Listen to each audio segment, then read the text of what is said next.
en estas circunstancias en que se ha producido el asesinato de 24 efectivos de la policía, un número bastante alto si lo comparamos con las 10 bajas que ha habido lamentablemente de parte de la población civil.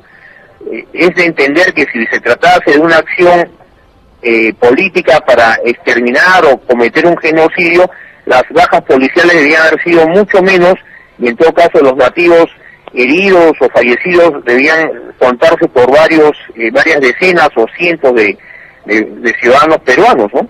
Ahora, el partido de Ariel Latorre, el partido de Aprista, nunca ha dejado de estar del lado de los trabajadores manuales e intelectuales y ha buscado siempre su acercamiento con las zonas más pobres del país.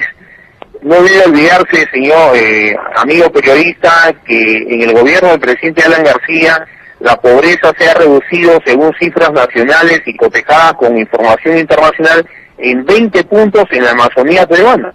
Ha caído 20 puntos los niveles de pobreza en la región amazónica del país, y además ha caído la pobreza en los sectores del Ande, de la Serranía y los sectores marginales de las ciudades. Hay una caída sostenida de los niveles de pobreza, lo que podría demostrar una mejoría en la calidad de vida de la población nacional. El APRA no puede estar ajena a este proceso de identificación con los más pobres, con los marginados y con los sectores excluidos. Y como partido siempre hemos promovido la alianza de los trabajadores manuales e intelectuales, y hemos promovido en el plano internacional la solidaridad con todos los pueblos, con todas las clases y con todas las razas oprimidas del mundo. Eso está en el programa máximo del APRA, que enarboló Ariel Latorre desde su etapa fundacional en 1924. Ok, pero dentro de lo que tú dices, nos explicas que hay una estabilidad económica en esa zona nativa, de acuerdo a las estadísticas. Pero entonces, ¿qué reclaman? ¿De qué se quejan los nativos? Entonces, ¿por qué se ponen bravos si las cosas están tan bien por allá? No sé, para afuera suena como algo como que no se entiende lógicamente, ¿no? Tal vez tú tengas una lógica al respecto. Bueno, yo creo que el razonamiento político, debemos entender que toda democracia latinoamericana es una democracia que está en proceso de consolidación. La democracia no solo requiere de instituciones para afianzarse, separación de poderes, libertad de prensa, partidos políticos que puedan actuar libremente para poder ser gobierno u oposición según las circunstancias. En este caso, el proceso de regionalización le ha dado facultades a los gobiernos regionales para poder manejar presupuestos que antes no estaban en manos de las regiones, sino del gobierno central. Hay gobiernos regionales que no están en manos del partido de gobierno, que están en manos de sectores independientes o de la oposición, que manejan recursos que el gobierno central les ha transferido.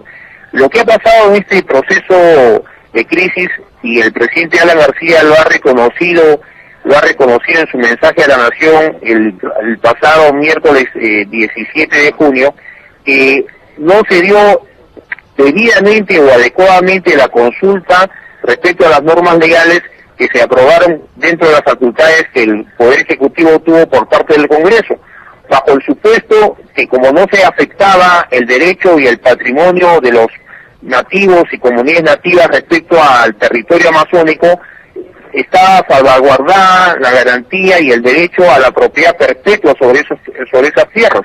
Hay cerca de 12 millones de hectáreas que han sido reconocidas como propiedad de las comunidades nativas. Hay 15 millones de hectáreas que son bosques naturales que están protegidos por el Estado y por las leyes. Esta crisis, es bueno que se sepa, se ha derivado de de las normas dadas por el Poder Ejecutivo, que según un criterio equivocado y a cierta desinformación despojaban de la propiedad, despojaban de la posesión, y que iban a permitir que empresas privadas, transnacionales o grupos nacionales peruanos le despojen de sus propiedades a los nativos. Esa falta de información, esa falta de claridad en el mensaje seguramente ha generado esta protesta bajo el supuesto que sus propiedades legítimas, ancestrales, respecto a las tierras, a los bosques, que gozan los nativos y las comunidades, iban a ser afectadas por esas normas legales. Es todo lo contrario. Ahora que la verdad se abre poco a poco, se conoce al detalle la naturaleza de las normas y se entiende que ninguna norma dictada al gobierno del presidente Alan García tenía como propósito arrebatarle las tierras a las comunidades nativas.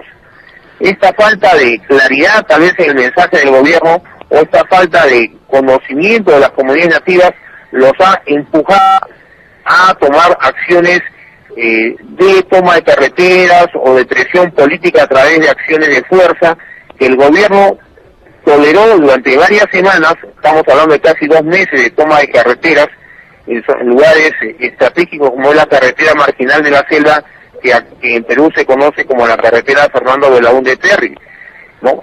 De tal modo que es bueno que la comunidad internacional, ustedes hermanos venezolanos, sepan que en el Perú hay un gobierno democrático que aprecia y respeta el derecho de los nativos, que las normas dictadas garantizan este derecho y que además, con el ánimo de encontrar un mayor diálogo y acercamiento con las comunidades, el Congreso Nacional, a propuesta del gobierno del presidente García, el día jueves 18, la semana pasada, derogó los 2 decretos legislativos que, según las comunidades o que según los nativos, aceptaba su derecho a la propiedad y a la posesión de las tierras. De tal modo que, no estando vigentes las normas que han sido cuestionadas, nos encontramos en una posición de diálogo abierto a través de la mesa establecida hace unos días por el Poder Ejecutivo, con el concurso de los dirigentes de los APUs, de las comunidades nativas y con presencia de los presidentes regionales de la Amazonía. Bueno, y dentro de esa aceptación del error, dentro de la derogación de las leyes, la 1090 y 1064 creo que es, más allá de eso, ¿qué culpables pueden haber? ¿Tú qué infieres de todo esto? Tiene que haber culpables, ¿no? Porque hubieron muertos. Bueno, yo creo que el gobierno es consciente que debe procederse a una investigación de los hechos, porque hay definitivamente responsables políticos, hay responsables penales, porque lo ocurrido en la intervención policial, no podemos pensar de que los policías se han autoflagelado o que los policías entre sí se han disparado o que policías han matado a policías. Hay la muerte de 24 efectivos policiales, tanto suboficiales como oficiales de la policía, que han muerto de una forma, diríamos, atroz, y cuyos restos han llegado a la capital para ser enterrados de forma multitudinaria.